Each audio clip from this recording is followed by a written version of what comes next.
नमस्कार, मैं आचार्य सूरज कुमार। संस्कृत सूरज के इस चैनल पर आपका फिर से स्वागत है। आज हम लोग पढ़ने वाले हैं विसर्ग संधि के संबंध में। हम लोग पढ़ रहे हैं अभी व्याकरण विधि, जो कि एनसीईआरटी वर्ग 9 और 10 का ये सिलेबस है। इस सिलेबस को पढ़ने का एक ही उद्देश्य है कि अभी जो हम लोग पढ़ रहे हैं वो बीपीएससी प्रतियोगिता परीक्षा के लिए, जो शिक्षक बनने के लिए ज़रूरी है बीएससी प्रतियोगिता परीक्षा, इसके लिए हम लोग एनसीईआरटी वर्ग 9 और 10 का व्याकरण विधि पढ़ रहे हैं। इससे पहले हम लोग संधि में स्वर संधि और व्यंजन संधि पढ़ चुके थे।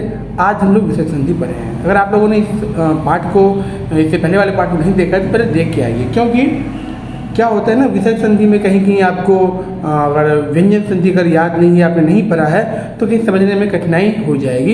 इसलिए हर एक संधि का एक दूसरे से संबंध स्थापित है, इसलिए इससे पहले वाली संधि को आपको पढ़ना भी जरूरी है। फिलहाल हम चर्चा करने वाले हैं विसर्ग संधि के संबंध में। विसर्ग, इसका ये चिन्ह होता है, बोलते विसर्ग के पश्चात अगर स्वर या व्यंजन वर्ण के आने पर विसर्ग के स्थान पर होने वाले परिवर्तन को विसर्ग संधि कहते हैं। क्या कह रहा है कि विसर्ग के बाद अगर स्वर या व्यंजन वर्ण आ जाए तो विसर्ग के स्थान पर होने वाले परिवर्तन को ही विसर्ग संधि कहते हैं। मतलब क्या कह रहा है, अगर दो वर्ण ये है, इसके पश्चात अगर कोई स्वर या कोई व्यंजन आ जाए तो परिवर्तन कहाँ होगा, तो विसर्ग का परिवर्तन। क्या बोल रहा है, विसर्ग के स्थान पर जो परिवर्तन होगा उसको हम लोग विसर्ग संधि कहते हैं। इसे पहला सूत्र दिया हुआ है, पहला सूत्र का भेद पढ़ सकते हैं। क्या है, सत्व। सूत्र है विसर्जनीयस्य सह। क्या है सूत्र, विसर्जनीयस्य सह। लिखा हुआ यदि विसर्ग के बाद खर प्रत्याहार के वर्ण हो तो विसर्ग का स हो जाता है। खर प्रत्याहार में कौन कौन सा वर्ण आता है, तो प्रत्येक वर्ग का, यानी क वर्ग से लेकर प वर्ग तक के प्रथम और द्वितीय वर्ण खर प्रत्याहार में आते हैं। और साथ ही साथ श और स, तालव्य श, मूर्धन्य स और स हो तो किसके बाद, विसर्ग के बाद हो तो विसर्ग का दंत स हो जाता है। परंतु यदि विसर्ग के बाद तालव्य श हो तो विसर्ग के स्थान पर तालव्य स ही आएगा। क्या, विसर्ग के बाद अगर तालव्य स हो तो विसर्ग के स्थान पर तालव्य श ही आएगा। यदि विसर्ग के बाद ट या ठ हो तो विसर्ग का मूर्धन्य श हो जाता है। इसको हम और अच्छे से उदाहरण के रूप में समझ के देखते हैं। क्या उदाहरण देखते हैं पहले, फिर समझाते हैं आपको।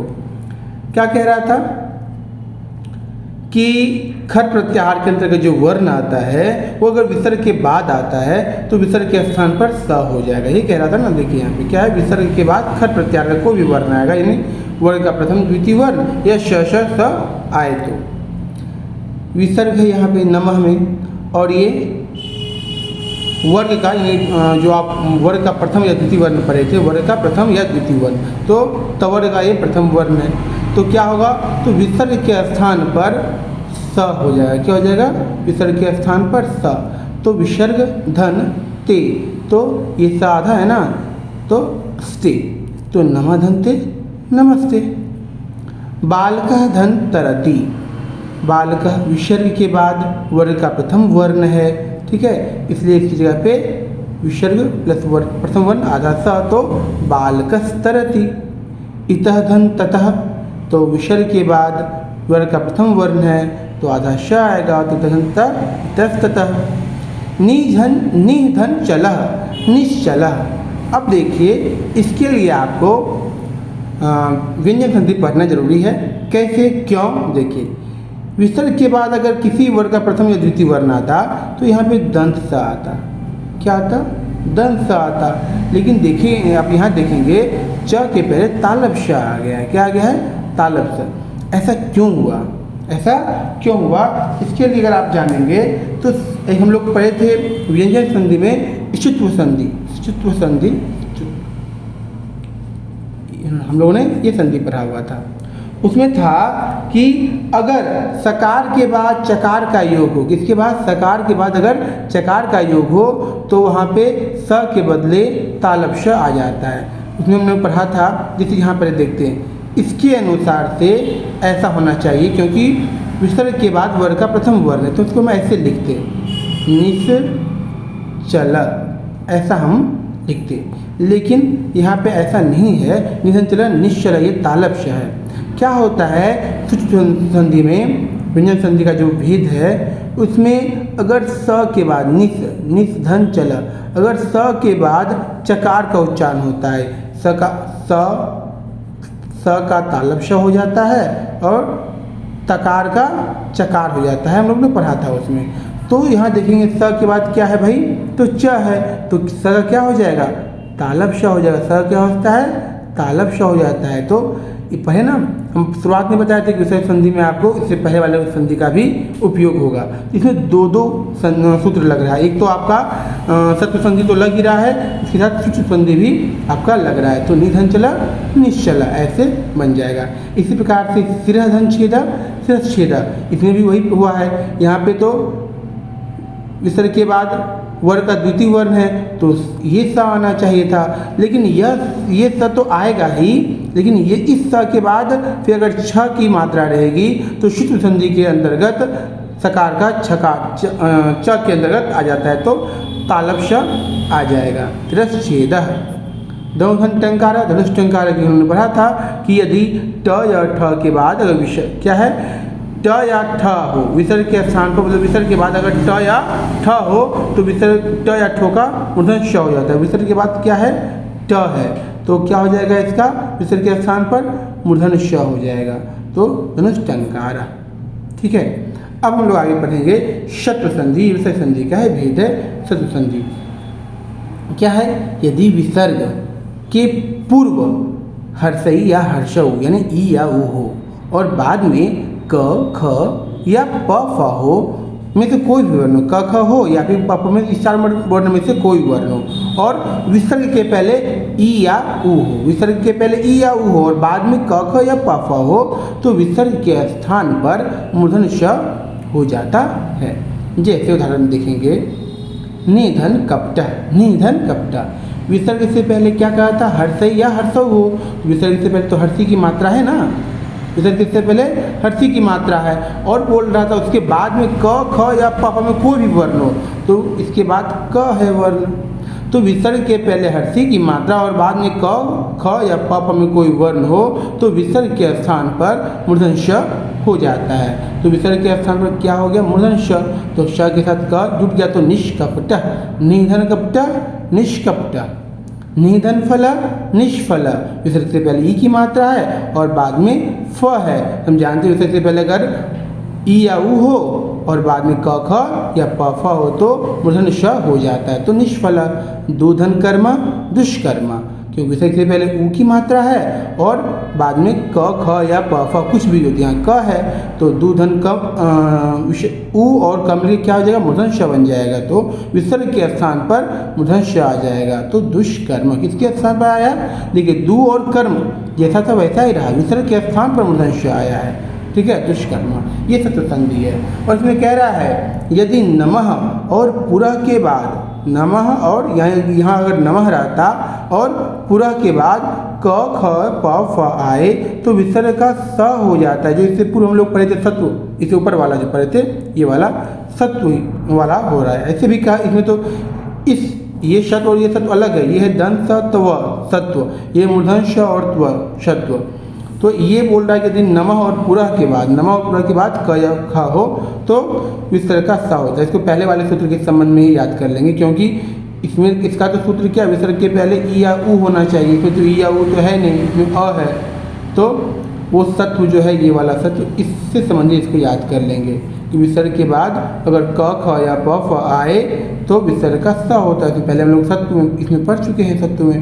तो नमः धनकार, इसमें अ की मात्रा विसर्ग के बाद अगर क आ जाए तो क्या हो जाएगा, स हो जाएगा, स हो जाएगा। नमस्कार, पुरधनकार पुरस्कार, ये आपका ये दो संधि पढ़े हम लोग। इसमें विसर्ग संधि के अंतर्गत कौन कौन सा, एक ये सत्व, इसमें स हो जाता है, क्या होता है इसमें श हो जाता है, और हम लोग और एक पढ़ा हम लोगों ने ये शत्व संधि, इसमें जो है मूर्धन श हो जाता है। ठीक है, ये कब होता है, जब विसर्ग के पहले या ऊ हो तब। आशा करते हैं आप वीडियो को समझ रहे हैं, फिर आगे हम लोग देखते हैं। देखिए अब क्या है, अब विसर्ग का रुत्व, उत्व, हिल रहा है क्या? विसर्ग का रुत्व, उत्व, गुण था पूर्व रूप। हम लोग ने गुण संधि पढ़ चुके हैं, पूर्व रूप भी पढ़े हैं। तो बोलता है विसर्ग का रुत्व, उत्व, गुण, हाँ, और इसका सूत्र होता है अतो रोर प्लुत आद प्लुते। क्या? रोर प्लुत आद प्लुते, अतो रोर प्लुत आद प्लुते, इसका सूत्र होता है। क्या कह रहा है? तो समझिएगा, ये थोड़ा समझना, बस समझिएगा तो आसान हो जाएगा, लेकिन समझने का फेर है। क्या कह रहा है? यदि विसर्ग से पहले हर्ष अ हो और उसके पश्चात भी हर्ष अ हो, तो पहले वो विसर्ग का रू बनेगा। क्या बनेगा? पहले विसर्ग का रू बनेगा, और रू के स्थान पर फिर ऊ बनेगा, फिर ऊ बनेगा, ऊ का आदेश होगा। फिर उसके बाद अ और ऊ के स्थान पर गुण संधि बनकर ओ हो जाएगा। फिर ओ के साथ अ मिलेगा तो पूर्व रूप जो ये साइन है खंडकार अवग्रह चिन्ह का, ये एक आदेश करने पर ओ हो जाएगा गुण संधि के बाद, और ओ के बाद अ की स्थिति को दर्शाने के लिए अवग्रह चिन्ह के द्वारा दिखाया जाता है। बड़ा लंबा चौड़ा है, हो सकता है आपको ये परिभाषा समझ में नहीं आया होगा, लेकिन उदाहरण देंगे तो आपको समझ में आ जाएगा। क्या है उदाहरण? बालः धन अयम, बालः धन अयम। पहले कह रहा है कि अगर हर विसर्ग से पहले हर्ष आ हो, विसर्ग से पहले हर्ष आ है ना, ल में आ छुपा हुआ है ना, विसर्ग से पहले हर्ष आ तो मिल गया हमको, और विसर्ग के बाद यानी बाद का वाला जो पद है उसमें भी आ हो। क्या हो? उसमें भी आ हो। तो बोलता है अगर विसर्ग से पहले हर्ष आ हो, उसके पश्चात भी हर्ष आ हो, तो विसर्ग का रू आदेश हो जाएगा। क्या हो जाएगा? विसर्ग का, इस विसर्ग का रू बन जाएगा। उसके बाद रू के स्थान पर ऊ का आदेश हो जाएगा। रू के स्थान पर उत्व संधि। कौन सा आदेश हो जाएगा रू के स्थान पर?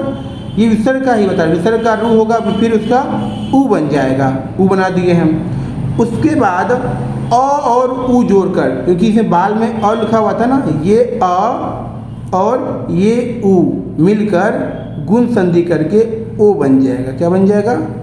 ओ बन जाएगा। और फिर ओ जो बन गया विसर्ग के स्थान पर क्या बन गया? ओ। अब ओ जोर बाद वाला जो अ है, ये दोनों बनकर बोलता है कि ओ की स्थिति, ओ तो बन ही जाएगा, यहाँ पे ओ बन जाएगा। इस स्थिति, इस ओ की स्थिति को दर्शाने के लिए हम लोग अवग्रह चिन्ह का प्रयोग करते हैं। अब और समझिए इसको ऐसे करके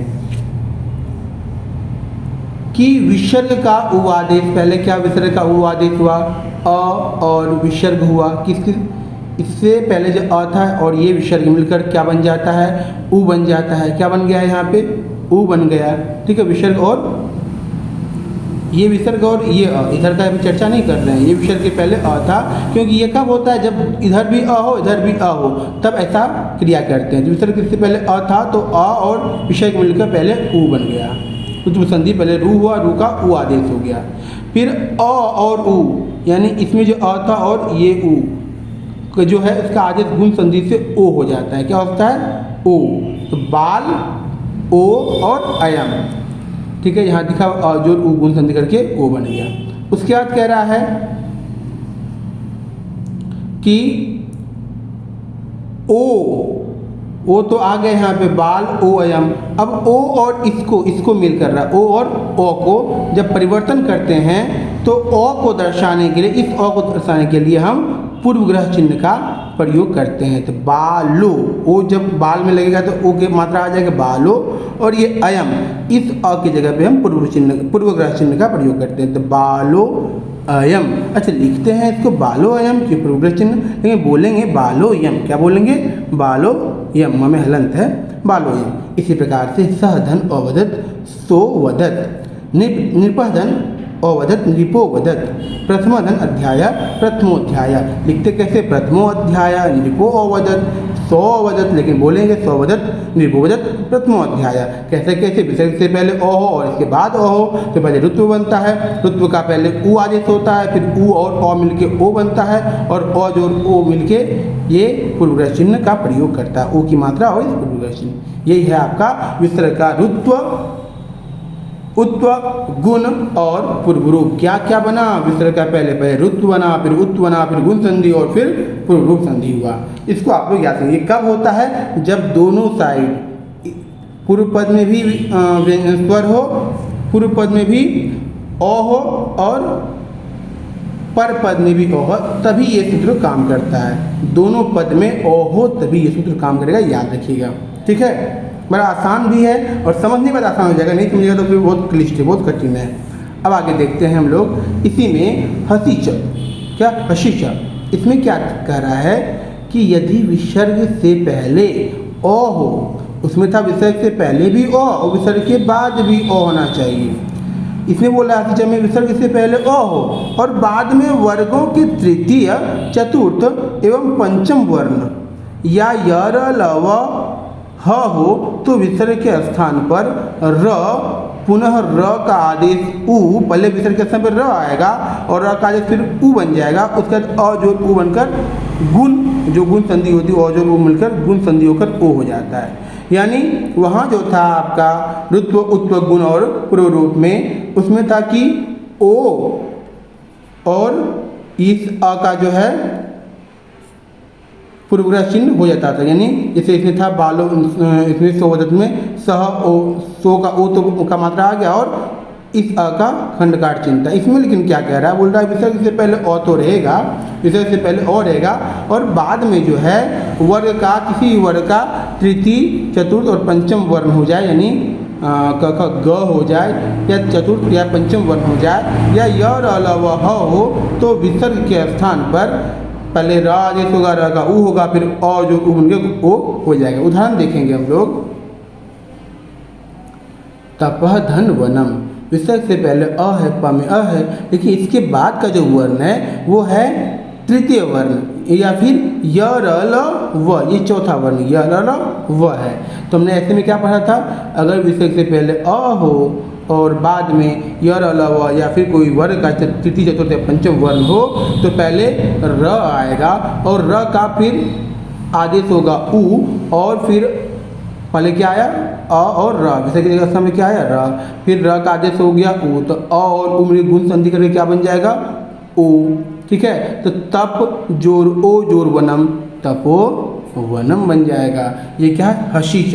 ये कैसा कब होता है? जब विसर्ग से पहले अ, विसर्ग के बाद जो है वर्ग का तृतीय, चतुर्थ या पंचम वर्ण या फिर य र ल व हो, तब सिर्फ ओ तक करके आप कर सकते हैं। मना धन था तो इससे पहले क्या है? देखिए, विसर्ग से पहले अ है और इसमें र है। पहले थे कि य र ल व कुछ भी हो इसके बाद तो फिर ओ की मात्रा बन जाती है। आसान से याद रखिए, ओ की मात्रा बन जाती है। तो तपो वनम, मनोरथ मनोरथ, बाला गच्छति बालो गच्छति, बस विसर्ग की जगह पे ओ हो गया। कैसे हुआ? इसका सूत्र ये है, बालो गच्छति। ये आपका हो गया विसर्ग संधि में रुत्व उत्व गुण और पूर्व रूप के बाद हसीच। अब आगे देखेंगे।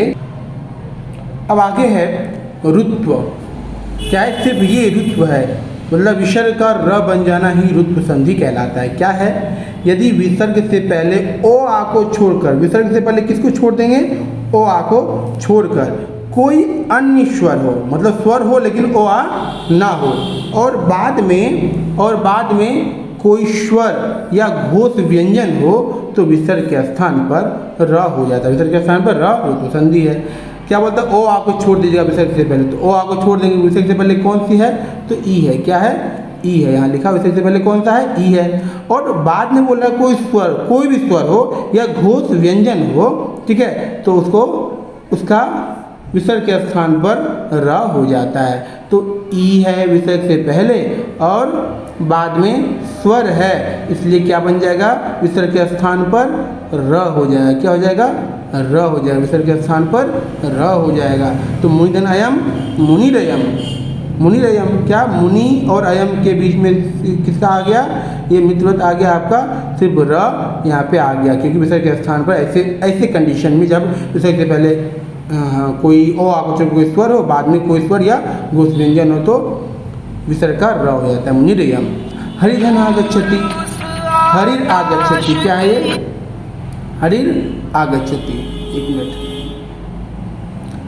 क्यों? विसर्ग से पहले और आपको चूँकि दूसरा कोई स्वर वर्ण होना चाहिए तो ई स्वर वर्ण है, और इसके बाद जो है कोई स्वर वर्ण हो या फिर कोई घोष व्यंजन हो तो ये स्वर वर्ण है आ, तो इसकी जगह पे र आ जाएगा। तो हरि तो पहले था ही, इसकी जगह पे र आ गया, और र आ के साथ संधि करके आ की मात्रा हो गई हरिराग गच्छति। गुरु धन जयति, गुरुर जयति, क्योंकि उसकी जगह पे र हो जाएगा तो यहाँ पे र का जो है रेप दे दिया, गुरुर जयति। ये आपका विसर्ग संधि यहाँ पे समाप्त हो गया। अब आपको करना है अभ्यास कार्य। क्या करना है आपको? अभ्यास कार्य। ग्रुप में अब तक भी, कल के वीडियो के बाद भी आप लोग अभ्यास कार्य को अब तक करके नहीं भेजे हैं, लेकिन मैंने ग्रुप में पूछा आप लोगों से कि किन्हीं को अगर संधि में कहीं से भी कोई कठिनाई हो रही हो तो आप प्रश्न पूछ सकते हैं, ठीक है। अगर आज भर आपका संधि के बारे में हम पूछेंगे, अगर आज तक कोई सवाल है तो ग्रुप में आप पूछ लीजिएगा या कमेंट में भी पूछ लीजिएगा कि ये हमको दिक्कत है संधि में, ये कैसे हुआ, क्यों हुआ, कहाँ से हुआ, किस सूत्र से हुआ, तो वो हम आपको बता देंगे। लेकिन अभ्यास कार्य को आपको करना है। मैंने PDF आपको ग्रुप में उपलब्ध करा दिया, इसलिए आपको अभ्यास कार्य को करना है, ठीक है। और पूरे संधि का जो अभ्यास कार्य है, पूरे संधि का जो अभ्यास कार्य है उसको हम लोग एक अलग से वीडियो में देख लेंगे। हो सकता है कि किसी दिन लाइव क्लास में पूरे संधि का अभ्यास कार्य आप लोगों से करवाया जाए। आप लोग देखेंगे सबसे पहले कौन उत्तर देंगे। अगर आप लोग ग्रुप में उत्तर नहीं देंगे तो एक दिन आप लोगों का जाया होगा, हम लाइव क्लास में ही आपको करवाएंगे, ठीक है। ये आपका अभ्यास कार्य आपके ग्रुप में प्रेषित कर दिया गया है, आप बनाकर भेजें। या फिर कोई दिक्कत हो, उत्तर कठिनाई हो संधि में स्वर व्यंजन और विसर्ग में तो आप पूछ भी सकते हैं। ये सिर्फ और सिर्फ आज जो है आपका शुक्रवार 23 तारीख है, ये सिर्फ आज के लिए हम, फिर कल का टॉपिक चेंज होगा, फिर आप संधि पूछेंगे तो फिर हम उसको आपके प्रश्न को इग्नोर कर देंगे। मिलते हैं फिर अगले वीडियो में, तब तक के लिए नमस्कार और धन्यवाद।